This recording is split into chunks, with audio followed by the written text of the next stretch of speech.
Hello, Nigeria, my dear people of Nigerians. My name is John Ohai. I'm based in California, United States of America. My brothers and sisters, I feel so pain today.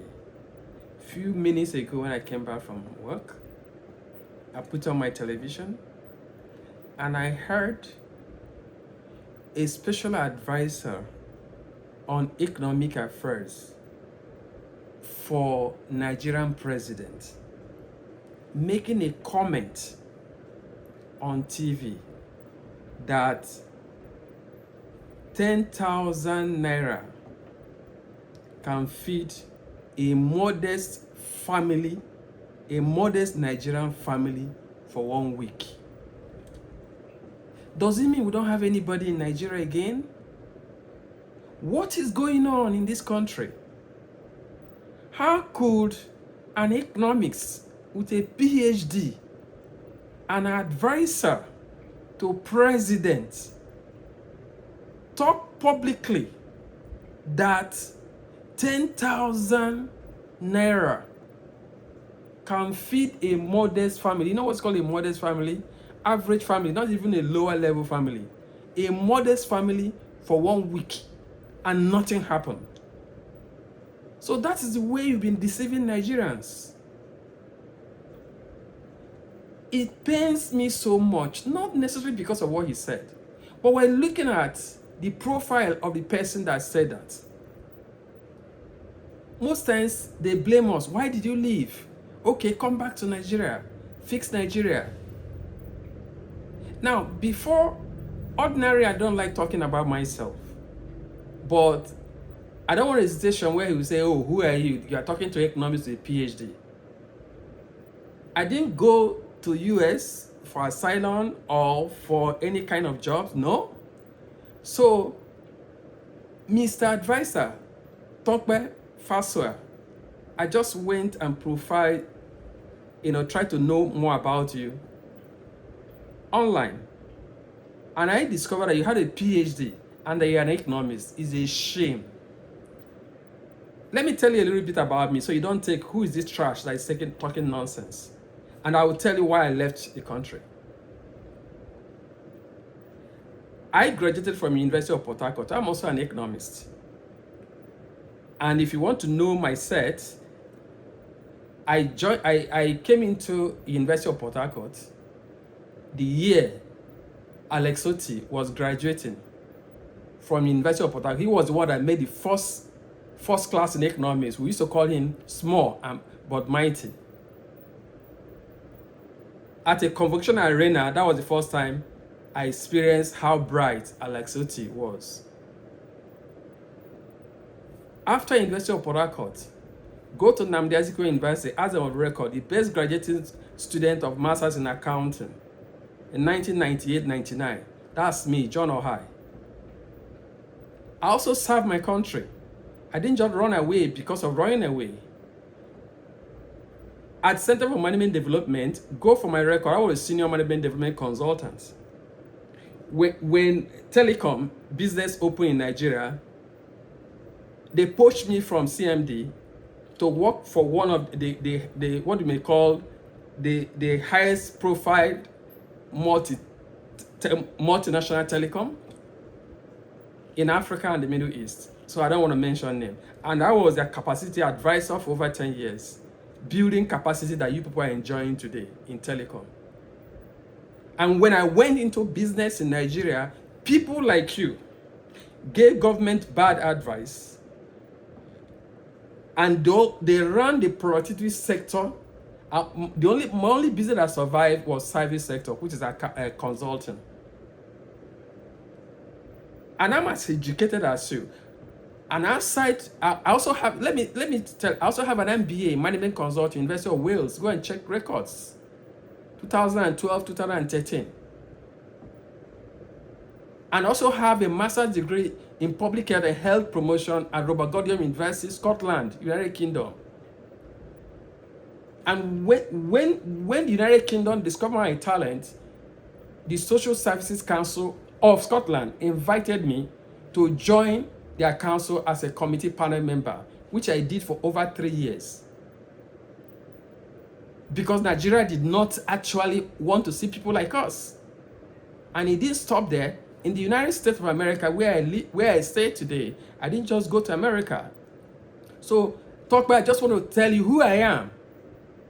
America, I got through America through what we call EB1A. That is individual with extraordinary ability. And my area is building capacity at organizational, individual, and also at a macro level.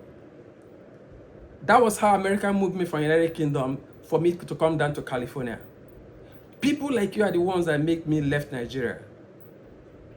Because you give government bad advices and they develop poor policy instrument. And there are millions, hundreds of thousands of people like me over there watching nonsense you say on TV. It just seems that we don't have any other people, any other professionals in Nigeria. You can just come up here, call an assembly of youths looking up to you for future and begin to tell them that 10,000 naira can feed a family for 1 week. Is that what you tell Tinubu? Is that what you've been advising Tinubu? I am disappointed. It's so painful because Nigeria is our country. We've been looking forward to say, how are we coming back? How are we coming back? But what we're seeing is highly unpalatable. You just blew your stomach, wear your blue suit, walk around and tell youth lies. Why should you do that? I look around, there are people I look up to in Nigeria. All of them are speaking from different tongues now. Look at the one called Sani Sheung. Everybody, the highest profile you have in Nigeria today that gives you money is to criticize P2B. When we open our TV, everywhere you hear everything we see in Nigeria today, P2B, P2B, P2B. Why? And many of us are convinced that there must be something special about P2B. You people don't want people like that. You just want the system to continue the way they are. And I'm calling on all other Nigerian expatriates from all over the world. Like me, Nigeria is our country. We have rights to build and develop this country. We don't need people like Tope Fasua to make policies for us. We are just more than that. In America alone, we have over 300,000 in Nigeria with extraordinary ability, just like me. Where are we in the US? Because of people like Tope Fasua. Just listen to, I just came back and I was so angry. So I'm using this opportunity to call professionals. It doesn't matter your tribe, it doesn't matter where you're coming from. Let me tell you the truth, Nigeria. Nigeria is a great country. This is the portion of the world that God has given to us. Forget about tribe, forget about religion. They are using that to perpetuate themselves in power forever. If you identify anybody, just anybody, that you think that can make change, that can make the desired change, stand by that person. And I'm calling, I listen to TV. If you think if you think we don't know what's going on, I think we understand Nigerian news more than you people do. There's one called Kenneth Okonkwo. In fact, we celebrate your ignorance in California. What you fail to understand is that you're ruining what you've established over years. There's one they also call Edoche, or what, I don't know what they call it, that's the right name, okay? I'm not against who you support or who you don't support, but stop telling the young people lies. And I'm encouraging the young Nigerians, never you give up. You are standing on the track of history. All those people coming to make those commentary on TV like Okonkwo, they are paid to do that. And you're paid. Once you criticize P2B, you are paid. All those people that criticize P2B, some of the ambassadors now, some of them are, ministers. Okay, there was the Minister of Aviation, the person I used to respect so much, growing up. Suddenly, I just discovered that if you don't criticize P2B, you won't be recognized if you are serving the APC government. And suddenly, he criticized P2B. And he will wait for maybe another 8 months. He will criticize P2B. Once you criticize P2B, you get an appointment. And who is P2B? Is it not telling you something? There's something about this P2B. So if you're an Hausa person, Yoruba, Fulani, Igbo, Delta, anywhere you're from, you have to use your tongue and count your teeth. If you want future for your children, if you reject bag of rice and the chicken money they give to you, and vote, or sorry, do the right thing for your children in the future, then it means you are standing on the right of history. And I'm using the opportunity to call all people like me outside the country in diaspora. We cannot keep standing and watching. This time around, we show them that we can influence what goes on in Nigeria. Let me tell you the truth. What you people fail to understand is that even though we're in diaspora, even though we don't come often to vote, we have families in Nigeria. In the last election, I don't think you want me to review the strategy we use. And we're going to improve on that strategy. What we didn't do last time is that we did not give out money to our people in Nigeria to give to some people too, instead of taking bag of rice. So what we simply did is that because we pay the bills in Nigeria, so we tell them who to vote for.